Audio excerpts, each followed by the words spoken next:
اچھا، زکوٰۃ جو ہے اس کو ایک بات کو ہم سمجھ لیں کہ زکوٰۃ عبادت ہے۔ زکوٰۃ جو ہے کوئی پنشمنٹ نہیں ہے۔ سارے جتنے بھی امیر ہو ٹیکس دیتے ہوئے وہ خوش نہیں ہو رہا ہوتا۔ آپ کو اگر کوئی چلان ہو گیا، کوئی پلنٹی ہو گئی ہے، لگ گئی ہے، کوئی اور کسی قسم کی کوئی آپ کے اوپر جو ہے وہ مثال کے طور پہ آپ نے غلط پارکنگ کر دی ہے یا کوئی اور ایشو ہو گیا، تو وہ جب آپ پہ حکومت کو آپ دیتے ہیں تو وہ آپ خوشی خوشی نہیں دیتے۔ لیکن زکوٰۃ جو ہوتی ہے یہ عبادت ہے، اور عبادت جو ہے وہ خوشی خوشی کی جاتی ہے۔ زکوٰۃ دیتے وقت جو ہے وہ مسرت ہونی چاہیے، خوشی ہونی چاہیے کہ اللہ نے ہمیں توفیق دی کہ ہم اللہ کے اس حکم کو پورا کر رہے ہیں۔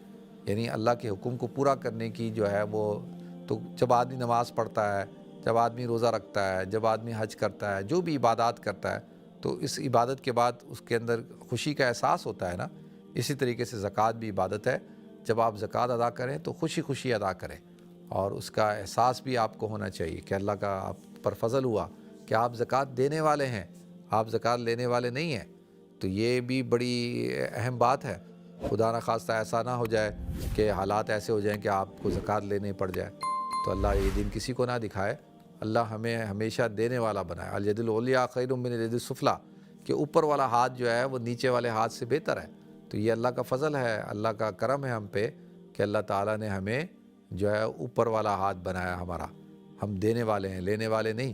تو اللہ سے لیں اور اللہ کی مخلوق پہ تقسیم کریں اور خوشی کے ساتھ کریں، تو انشاءاللہ آپ دیکھیں آپ کے مال میں بھی برکت ہوگی۔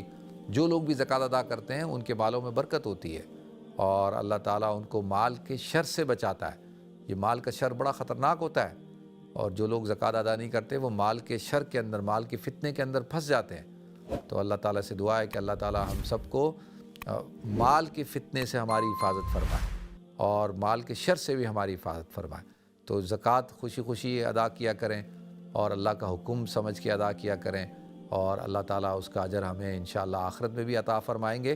زکوٰۃ ایک ایسی عبادت ہے کہ جس کے اثرات دنیا میں بھی ظاہر ہوتے ہیں اور آخرت میں بھی ہوں گے۔ یمحق اللہ الربا ویربی الصدقات، سود کے ذریعے سے مال جو ہے وہ کم ہوتا ہے، بظاہر زیادہ ہوتا ہوا نظر آتا ہے لیکن اس کے اندر برکت نہیں ہوتی ہے۔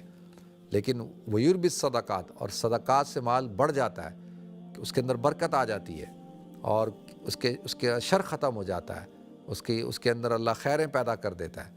تو جو بھی شخص بھی زکوٰۃ ادا کرتا ہے وہ اس کے شر سے محفوظ ہوتا ہے، مال کے شر سے۔ اللہ تعالیٰ ہم سب کو عمل کرنے کی توفیق دے۔